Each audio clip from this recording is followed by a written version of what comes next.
car.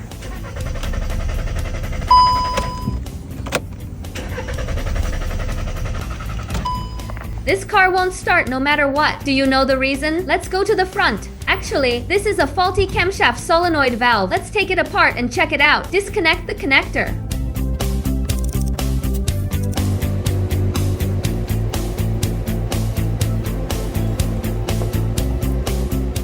Then you can take it off. Oh my god, it's all covered in sludge. The filter has been blocked. Next, let's clean it up.